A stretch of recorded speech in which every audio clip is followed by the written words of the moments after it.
All right, so welcome to the aquarium at Movin'On. Thank you very much. I'm here with Jim Delpiano from Kordsa, who's come to Movin'On to talk about the new company that you started, well, why don't you tell me about it? That's all about reinforcing tires, but maybe you can give me the elevator pitch. I will. So Kordsa we consider ourselves the reinforcer, and we reinforce tires, and our business model is 1 out of every 3 tires around the world has our product in it, and 2 out of every 3 aircraft tires has our product in it, and we make reinforcement material for tires. It's mainly polyester and nylon, kind of dumb stuff, but we're expanding our business line into alternate sources of reinforcement, learning from how we developed our first.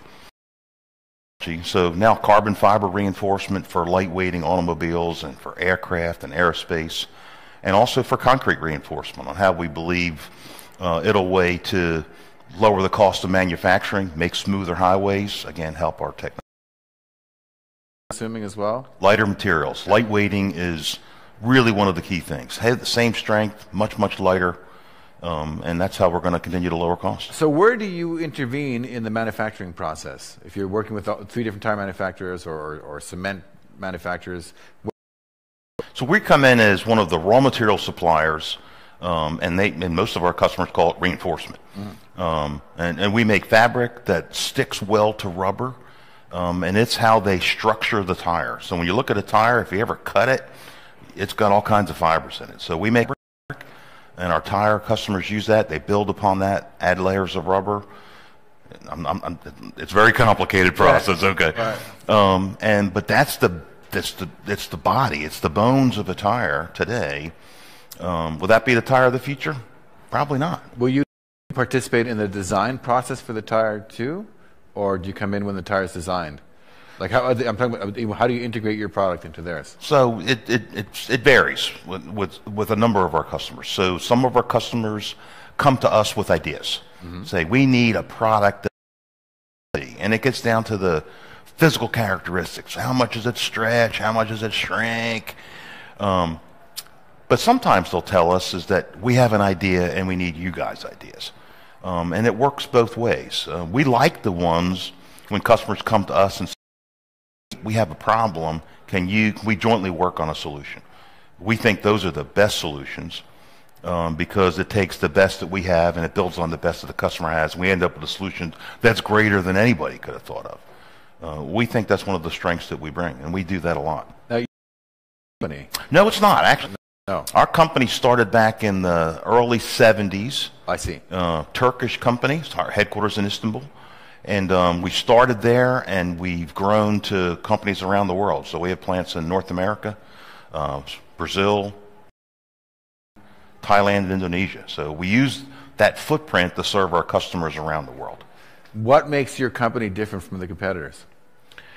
What we think that we bring is a level of the industry. This product has been around for 30 or 50 years. And a lot of people look at it, it's the same stuff it was 30 or 50 years ago. We believe there's still ways to innovate. How do you change things? Quarter building is we developed a joint venture, not joint venture, but a partnership with a local university called Sabancı University. They're in the same building that we're in. First 3 floors are manufacturing and R&D, PhD, MS students are there. Our headquarters are on the top floor. We think that kind of collaboration is what is needed to solve problems in the future. So you got to keep thinking. We've won the top R&D center in Turkey for the last 5 years because we keep investing in R&D, hire smart people, have them solve problems. So what are the driving principles behind it? I mean, do you say, okay, we're innovating to be lighter, we're innovating to be more durable, we're innovating for less wear? Like, what's the end game for you?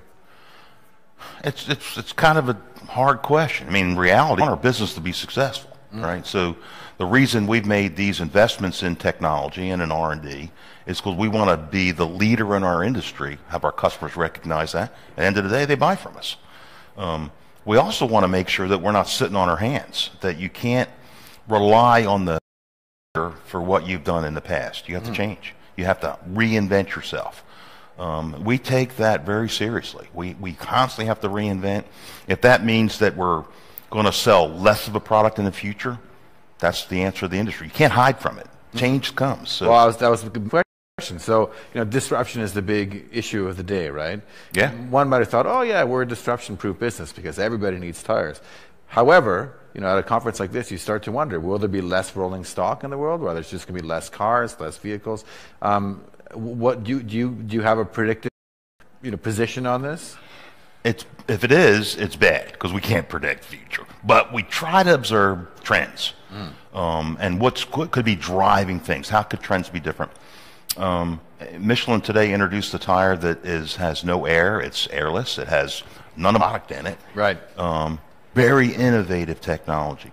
And we believe that with that type of innovation, it's not the only thing out there. That's pretty innovative. I should point out, it doesn't have your product in it because your product is built for pneumatic tires. Pneumatic tires. Yes. And this new tire has no air. No air at all. It's got a spoke system, and it looks like an old Roman chariot wheel made of rubber. It's pretty cool. Yeah. It's actually neat technology. So it's not a reflection on the quality of your product. No, not at all. Yeah. It's a change in technology. And will that be the driving force for the technology? We don't know. Is it one of those areas? Yeah, it is. And you know how things develop. You start with one thing and it evolves to evolve and evolve, and you end up with something that's completely different. So we believe you can't sit on your hands. I keep saying that. So our base business is reinforcement for pneumatic tires. We also think it's important for us to develop, we call them adjacent businesses. We think carbon fiber composites is going to be a huge growth business for us.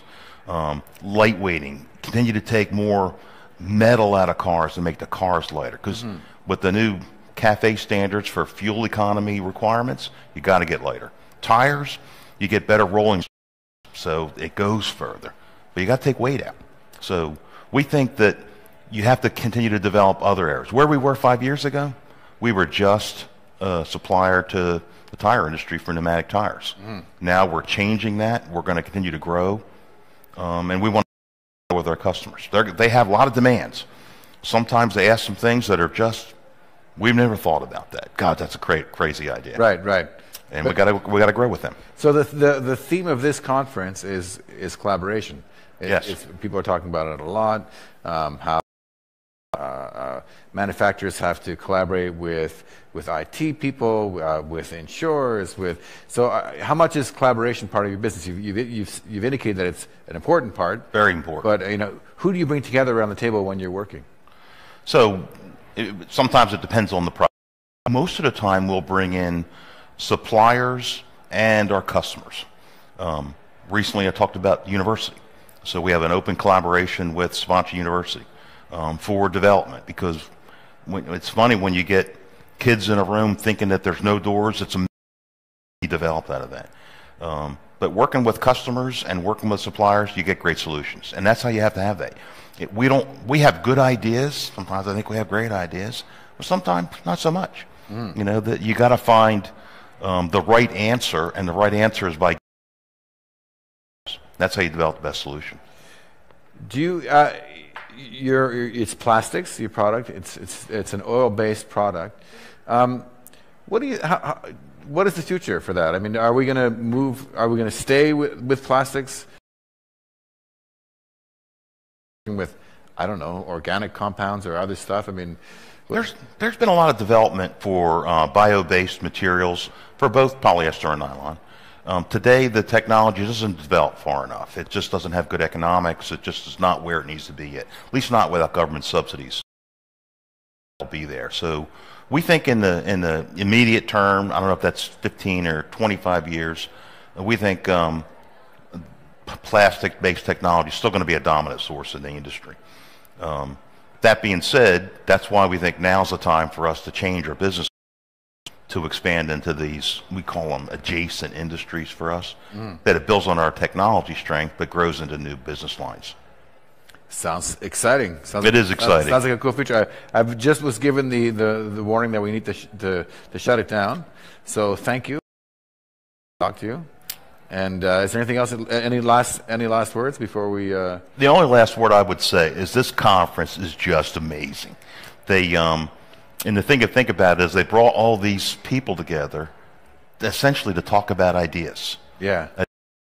And the output, I mean, how do you measure the output? And it's kind of like they planted a seed and they're going to watch it grow.